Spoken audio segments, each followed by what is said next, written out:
సలహాలు ఇవ్వమంటే ఇదేం చచ్చు సలహా ఇస్తున్నావు అంటూ జగన్మోహన్ రెడ్డి ఆ సలహాదారు మీద మండిపడ్డా? ఇటువంటి చచ్చు సలహా వల్ల నన్ను ఓడించాలనే ప్రయత్నం చేస్తున్నావా అంటూ ఆ సలహాదారుని మీద జగన్మోహన్ రెడ్డి సీరియస్ అయ్యారా అంటే అవుననే సమాధానం ఇస్తున్నారు కొంతమంది రాజకీయ విశ్లేషకులు.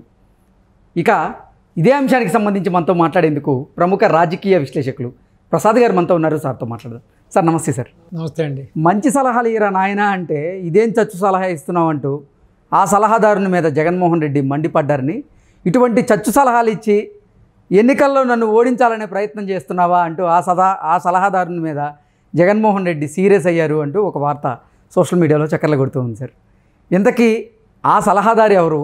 ఆ సలహాదారు ఇచ్చినటువంటి చచ్చు సలహా ఏంటి అంటే ఏం చెప్తారు సార్? సో చచ్చు సలహాలు చెప్పడానికి ఒకళ్ళిద్దరు కాదు కానీ 60 మంది ఉన్నారు. సో పెద్ద వింత ఏంటంటే ప్రపంచంలో ఏ దేశంలో ఏ దేశ నాయకుడికి ఏ దేశ ప్రధానికి ప్రెసిడెంట్కి కూడా లేరు ఇంతమంది సలహాదారులు.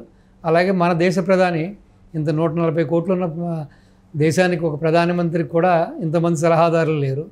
సో మన దేశంలోనే అత్యంత జనాభా కలిగి అత్యంత పెద్ద రాష్ట్రమైన ఉత్తరప్రదేశ్కి కూడా లేదు. అవును. ప్లస్ మిగతా రాష్ట్రాలు ఎక్కడా కూడా లేదు.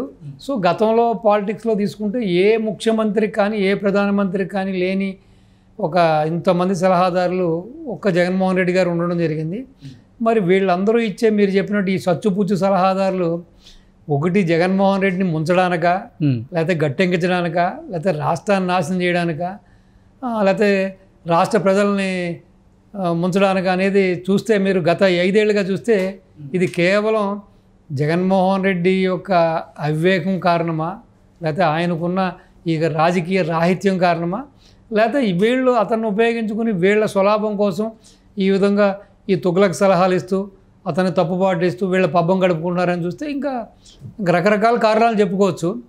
సో ఈ రోజున వీళ్ళు ఇచ్చే సలహాలు ఇవన్నీ చూస్తే అసలు ఏ రోజునైతే ఆ రోజు ప్రజావేదికని కూల్చగొట్టమని సలహానిచ్చిన సలహాదారుకి అక్కడి నుంచి మొదలైన ఈ ప్రస్తావం ఈరోజు కూడా ఇది నిరంతరం ఇటువంటి తప్పుడు నిర్ణయాలతోటి తప్పుడు సలహాలతోటి ఈ 5 ఏళ్ళు పాలన జరుగుతూనే ఉంది. మీరు చూశారు ప్రతిదీ తప్పుడు నిర్ణయాలే. ఇప్పుడు రివర్స్ టెండరింగ్ అన్నారు. రివర్స్ టెండరింగ్ పాలనతో ఇటు పోలవరాన్ని గోదావరిలో కలిపేశారు, ఇటు పాలని రివర్స్ చేశారు. మొత్తం ఎంటైర్ పాలన అంతా కూడా రివర్స్లో పోయింది. ఒక్క డెవలప్మెంట్ లేదు, మెగా డిఎస్సి లేదు, పోలవరం ప్రాజెక్టు ఫినిష్ చేస్తూ ఉన్నారు 2022కి, అది లేదు. అసలు రాష్ట్రానికి రాజధాని లేదు. రాష్ట్రానికి రాజధాని లేదు. 3 అన్నారు, 2 అన్నారు, చివరికి 1 కూడా లేకుండా పోయింది. సో రాష్ట్రం గంజాయి మయంగా మారిపోయింది, డ్రగ్స్కి రాజధాని అయిపోయింది. దేశంలో ఎక్కడ గంజాయి రాకెట్ దొరికినా దాని మూలాలు ఆంధ్ర వైపే చేయెత్తి చూపిస్తున్నారు. సో అసలు ఒకటే చచ్చు సలహా అనుకుంటే అన్ని చచ్చు సలహాలాగే ఉన్నాయి కదా సార్? అన్ని చచ్చు సలహాలే. ప్లస్ ఈవెన్ ఈ కేడరు కార్యకర్తలు కొంతమంది నాయకులు కూడా సో డెఫినెట్గా బాబు గారి యొక్క సూపర్ 6తో పోలిస్తే వాళ్ళ యొక్క మేనిఫెస్టోతో పోలిస్తే జగన్మోహన్ రెడ్డి గారు అద్భుతాలు చేస్తాడు, పింఛన్ ఏదో 4000 ఇస్తాడు అని ఎదురు చూశారు. కానీ దానికి భిన్నంగా ఇప్పుడు 2014లో బాబు గారు 200 ఉన్నప్పుడు ఉన్న పింఛన్ని ఆయన వచ్చిన ఎమ్మటే కూడా 2000 పైన చేశారు. దాన్ని ఒక 10 టైమ్స్ చేశాడు ఆయన, 2000కి చేశారు. దాని తర్వాత మళ్ళీ ఒక 6 నెలలు ఎలక్షన్ గడువు ఉందనగా దాన్ని ఆయన 3000 చేయడం జరిగింది. సో అదే పింఛన్ని సో ఈయన వచ్చిన తర్వాత ఒక 500 పెంచడానికి ఈయన 2500 5000 నుంచి 3000 చేయడానికి ఈయన 5 ఏళ్ళ టైం తీసుకున్నాడు. సో ఈ రోజున కూడా ప్రజలు కానీ ఇటు కార్యకర్తలు కానీ ఇటు వైసీపీ నాయకులు కానీ చాలా ఎదురు చూశారు.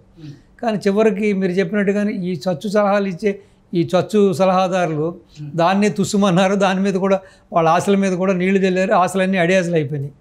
సో ఈ విధంగా చూసుకుంటే కనీసం రాహిత్యం లేని వాళ్ళని కేవలం నాకు అనుమాయులు, నాకు నమ్మకస్తులు, వాళ్ళు దోచి నాకు కప్పం కడుతున్నారు, సరే లేకపోతే నేను చేసే తప్పుల్ని కప్పపుచ్చుతున్నారనే కారణం చేత మరి వీళ్ళందరికీ ఆయన ఈ ఆశ్రయం ఇచ్చి ఈ యొక్క సలహాదారులనే ఒక పోస్ట్ క్రియేట్ చేసి వాళ్ళందరికీ కూడా ఆ నిరుద్యోగ సమస్యను తీర్చారో. రాజకీయ నిరుద్యోగులు వీళ్ళంతా మరి ఏంటో తెలియదు. కానీ సో ఒక్క వ్యక్తి కూడా ఇంతవరకు 5 ఏళ్లలో ఒక మంచి సలహా ఇచ్చిన దాఖలాలు లేవు. నేను మళ్ళీ అధికారంలోకి రావడానికి కోసం మీరు మంచి సలహాలు ఇస్తారని మిమ్మల్ని పెట్టుకున్నాను.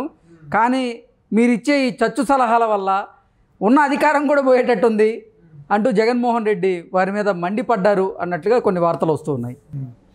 మీరు ఎక్కడో వద్దు, సకల శాఖ మంత్రి సలహాదారుడైన మీరు చూశారు బిజ్జల గారు, ఆయన సజ్జల సార్, మేమంతా బిజ్జలు అంటూ ఉన్నానండి. సో ఆయన ఏ రోజును కూడా మీరు చూశారు, ఇప్పుడు ఒక ఒక ఒక ఒక మినిస్ట్రీకి సంబంధించిన మినిస్టర్ మాట్లాడవలసింది కూడా ఈయనే మాట్లాడతాడు, ఒక ఎమ్మెల్యే మాట్లాడాల్సింది కూడా ఈయనే మాట్లాడతాడు. ప్రతిదానికి ఏదో తగుదునమ్మా అంటే ముందుకు వచ్చేస్తాడు. కనీసం ఆయన చూస్తే, ఆయన డిబేట్ చూసుకుంటే, ఆయన డిస్కషన్ చూసుకుంటే, ఆయన ఏదైనా ఒక ఇష్యూ మీద మాట్లాడుతూ చూసుకుంటే కనీసం అసలు పొంతన ఉండదు. అసలు ఏం మాట్లాడుతున్నాడు అన్నది కనీసం అవగాహన లేకుండా మాడుతూ ఉంటాడు. అవగాహన రాహిత్యంతో ఉంటాడు. మరి అటువంటి మనుషులందరూ కూడా ఉంటే అంతకుమించి జగన్మోహన్ రెడ్డి గారు ఏం సాధిస్తారు, అంతకుమించి వీళ్ళ నుంచి మంచి సలహాలు ఎలా ఎదురు చూస్తాడు అన్నది అది పెద్ద ప్రశ్నార్థకం. అది ఓకే సార్, ఏంటి జగన్మోహన్ రెడ్డి ఓటమి దిశగా అడుగులు వేయడానికి కారణం కూడా ఈ సలహాదారులే. ఈ సలహాదారుల వల్లే జగన్మోహన్ రెడ్డి ధోరణి మారింది, ఆయన వైఖరి మారింది. ఇంతకు ముందున్న వ్యక్తిత్వం వేరు జగన్మోహన్ రెడ్డిది, ఇప్పుడున్న వ్యక్తిత్వం వేరు.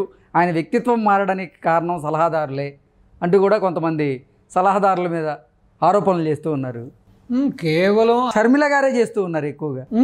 కేవలం ఆయన్ని తాడేపల్లి కొంపకి వరకు పరిమితం చేసి మీరు చెప్పిన ఈ సలహాదారులందరూ కూడా వీళ్ళు పరిపాలన పగ్గాలు పూర్తిగా ఇటు మినిస్టర్స్ మీద కానీ ఎమ్మెల్యేల మీద కానీ ఇవన్నీ చూసిన తర్వాత కూడా సో జగన్మోహన్ రెడ్డి గారికి కూడా పరిపాలన మీద పెద్దగా పట్టు అవగాహన లేనట్టుగానే ఉంది. సో టోటల్గా ఈ సలహాదారుల మీద ఆధారపడడం వల్ల సో మొత్తానికి వాళ్ళంతా ముంచేశారన్నది మనకి ప్రస్ఫుటంగా తెలుస్తుంది. సో కొన్ని వందల కోట్ల ప్రజాధనాన్ని కూడా ఇలా శాలరీల కింద వెచ్చించాడు ఈ 5 సంవత్సరాల్లో జగన్మోహన్ రెడ్డి. ఆ ప్రజాధనం కూడా వృధా అనేట్టుగా రాష్ట్రానికి అవసరమైనటువంటి ఒక్క మంచి సలహా ఇప్పటి వరకు ఉన్న సలహాదారులు ఎవరు ఇవ్వలేదనేది ప్రతిపక్షాలు కూడా వాళ్ళ మీద ఆరోపణలు చేస్తూ ఉన్నారు.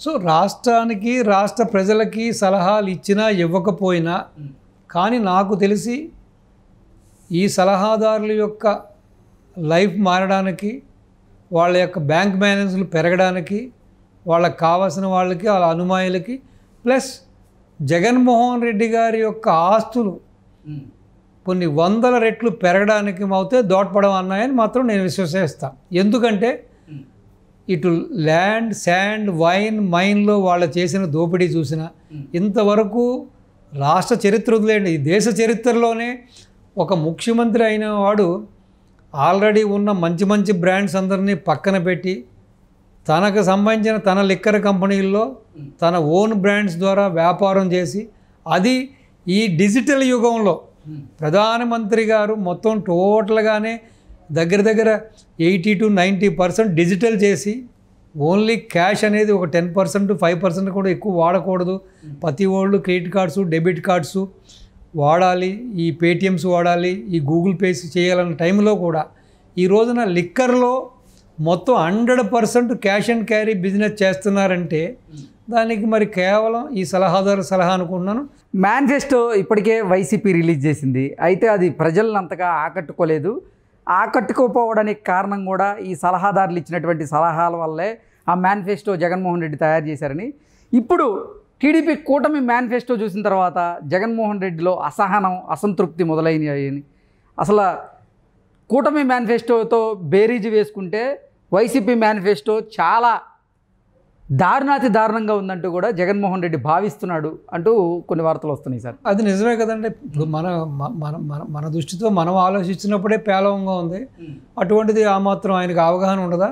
సో నాకు తెలిసి ఎవరైతే ఈ సచ్చు సలహాలు ఇచ్చారో వీళ్ళకి ఈ పాటికి తాడేపల్లి కొంపలలో కోటింగ్ కూడా అయిపోయి ఉంటుంది. సో ఘనంగా సత్కరించి ఉంటాడు ఆయన.